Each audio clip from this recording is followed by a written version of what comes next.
Subscribe कीजिए GK world with Rinki Singh के channel को और बेल आइकन को कर दीजिए प्रेस हमारे लेटेस्ट वीडियो देखने के लिए सबसे पहले। Hello friends, Om Sai Ram. GK world with Rinki Singh के चैनल में आपका एक बार फिर से स्वागत है। मैं हूँ रिंकी सिंह। कैसे हैं आप? तो फ्रेंड्स, आज की वीडियो में हम बात करेंगे कि साईं बाबा की पूजा करते समय कहीं आप भी तो यह गलती नहीं कर रहे हैं। जी हाँ दोस्तों, हमारे पास ऐसे बहुत सारे क्वेश्चन आते हैं कि मैम सारी पूजा बहुत अच्छे से करते हैं, जैसा आपने बताया था वैसे ही करते हैं, बट फिर भी हमारी मनोकामना पूरी नहीं हो रही, हमारी विश पूरी नहीं हो रही। क्या हमसे कहीं कुछ गलती तो नहीं हो रही है? तो आज हम इसी टॉपिक पर आपसे बात करने वाले हैं। आज इसी टॉपिक पर हम आपके लिए वीडियो लेकर आए हैं कि ऐसा क्या है कि कभी कभी ऐसा हो जाता है कि हम जो समझते हैं, जिस तरीके से हम पूजा करते हैं, सोचते हैं कि हमारी पूजा पूरी हो गई, बट कहीं ना कहीं हम कुछ ना कुछ ऐसी गलती कर देते हैं। या तो भूल से हम लोग नॉनवेज खा लेते हैं, या फिर ऑनियन गार्लिक खा लेते हैं, या फिर विधि या संकल्प अच्छे से नहीं करते हैं, साईं बाबा की मन्नत अच्छे से नहीं लेते हैं। तो आज ये छोटी छोटी सी जो गलतियां हैं जो हमसे पूजा करते समय हो जाती हैं, आज हम उन्हीं गलतियों पर बात करने वाले हैं कि आप भी तो यह गलती नहीं कर रहे हैं। जाने अनजाने कभी कभी ऐसा हो जाता है कि हमारी जान में हम सब कुछ ठीक कर देते हैं, लेकिन वह गलती हो जाती है। तो आज हम उसी टॉपिक पर आपसे बात कर रहे हैं। वीडियो को लास्ट तक जरूर देखिएगा, नहीं तो आप समझ नहीं पाएंगे कि आपसे पूजा करते समय क्या गलती हो रही है। वीडियो स्टार्ट करने से पहले अगर आप हमारे चैनल पर न्यू आए हैं तो चैनल को सब्सक्राइब करना, बेल आइकन को प्रेस करना बिल्कुल ना भूलिए, जिससे आपको हिंदू पूजा और होम रेमेडी से जुड़ी जानकारियों के अपडेट मिलते रहेंगे सबसे पहले। तो चलिए हमारी वीडियो की तरफ।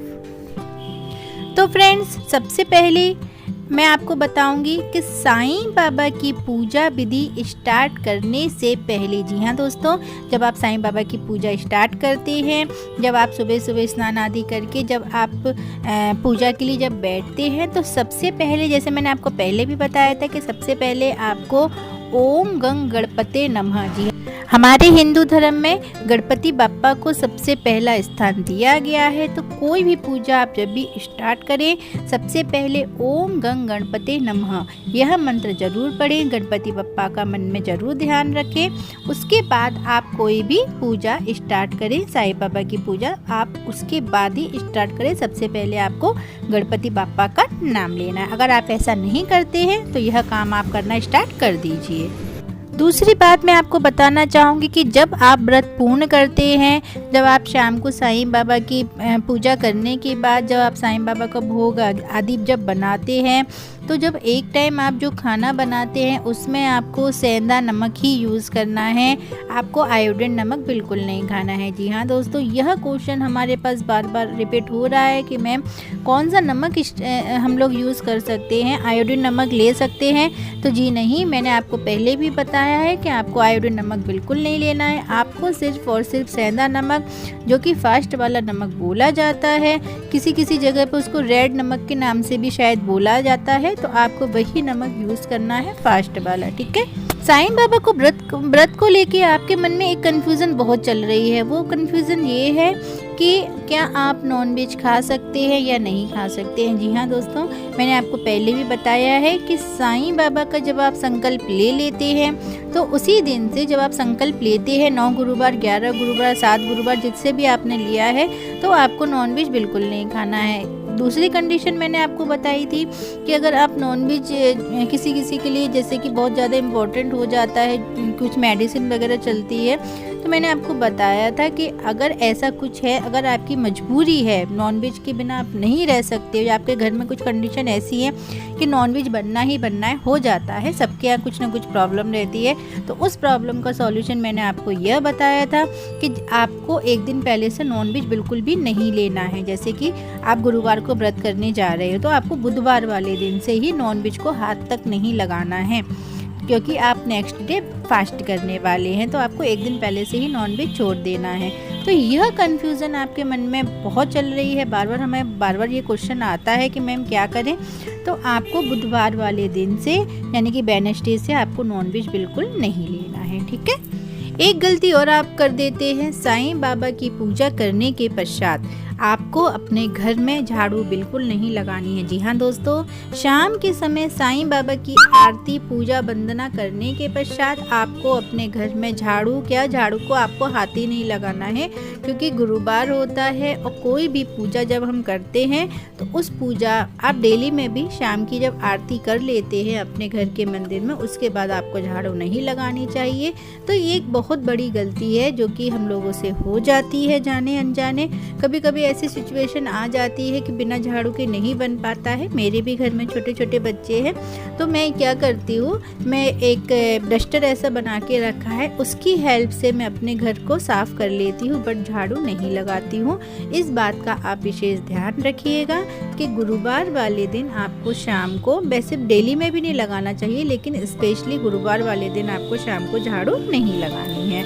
एक मिस्टेक और हो जाती है हम लोगों से। जी हाँ दोस्तों, एक क्वेश्चन बार बार हमें रिपीट हो रहा है, उस क्वेश्चन का आंसर जरूर देना चाहूँगी। वो क्वेश्चन यह है कि आप लोग अपने फास्ट की गिनती भूल जाते हैं। जी हाँ दोस्तों, हमने आपको पहले भी इस प्रॉब्लम का सॉल्यूशन आपको बताया है अपनी वीडियो के माध्यम से। अगर आपने नहीं देखी है तो वो मेरी वीडियो ज़रूर देखिएगा, मेरे इस चैनल पे आपको मिल जाएगी। तो मैंने आपको पहले भी बताया था कि आप लोग बार बार फास्ट भूल जाते हैं कि मतलब मेरा कौन से नंबर का फास्ट है ये। उसके लिए मैंने आपको बताया था कि आप जो मन्नत की पोटली बनाते हैं उस पर आपको, जैसे कि आज आपका 3rd गुरुवार है, तो आपको 3 बिंदी लगा देनी है। तो उससे क्या है कि आपका काउंट भी रहेगा और उसको आप हर बार उसकी पूजा भी कर देंगे। तो आप एक रोली का या फिर जो भी चंदन हो आपके पास, उसका टीका जरूर उस पे पोटली पे लगाइए। जितना भी आपका गुरुवार है हर बार 1 बिंदी लगा दीजिए, जिससे क्या है आपकी जो काउंटिंग है, जो आप गिनती करते हैं गुरुवार की, तो वो आप कभी नहीं भूलेंगे। तो इसका सॉल्यूशन ये है, तो आप प्लीज़ अपने गुरुवार की गिनती मत भूलिएगा, ठीक है। साईं बाबा का व्रत करते समय, साईं बाबा की पूजा करते समय आपको 2 दीपक जरूर जलाने हैं। जी हाँ दोस्तों, 2 दीपक इसलिए मैं जलवाती हूँ, हर बार आपसे कहती हूँ कि साईं बाबा की जब आप पूजा करते हैं तो आपको 2 दीपक जलाने हैं। एक दीपक जलाकर आप उनके चरणों के पास रख दीजिए। दूसरा दीपक से आप जिसमें आरती वंदन पूजा करते हैं, आरती करते हैं, वो दीपक, एक दीपक से आरती कीजिए, एक उनके चरणों के पास जलाकर रख दीजिए। इसलिए कि कभी कभी ऐसा होता है आरती करते समय हमारा दीपक कभी कभी ठंडा हो जाता है, तो एक दीपक तो उनके पास जल रहा है, अगर आप एक ही दीपक जलाएंगे और अगर वो ठंडा हो गया तो वो अशुभ माना जाएगा। अगर 2 दीपक जल रहे हैं तो कोई प्रॉब्लम नहीं है। आप एक काम ये भी कर कीजिए कि आप जो दीपक, फर्स्ट दीपक जलाते हैं, उनके चरणों के पास आप जो दीप रख रहे हैं उसी दीप से आप अपना दूसरा वाला दीपक जलाइए, क्योंकि जब आरती वगैरह करते हैं तो हो सकता है आपका दीपक ठंडा हो जाए, तो ये अशुभ फिर नहीं माना जाएगा, क्योंकि एक दीपक तो जल रहा है। वीडियो पसंद आई हो लाइक कीजिएगा, नहीं पसंद आई हो डिसलाइक कीजिएगा। कमेंट में एक बार ओम साई राम जरूर लिख दीजिएगा, जिससे पता चलता है कि साईं बाबा को कौन कौन सच्चे दिल से मानता है। हो सकता है आपको मेरी कुछ बात समझ में नहीं आई है, तो आप मुझे कमेंट जरूर कीजिएगा। कमेंट का रिप्लाई मैं जरूर देती हूँ, देर से ही सही पर जरूर देती हूँ। नेक्स्ट वीडियो में फिर कुछ नया लेकर आऊँगी, कुछ आपसे कुछ नए टॉपिक पर बात करूँगी। जब तक के लिए ओम साई राम, आपका दिन शुभ और मंगलकारी हो।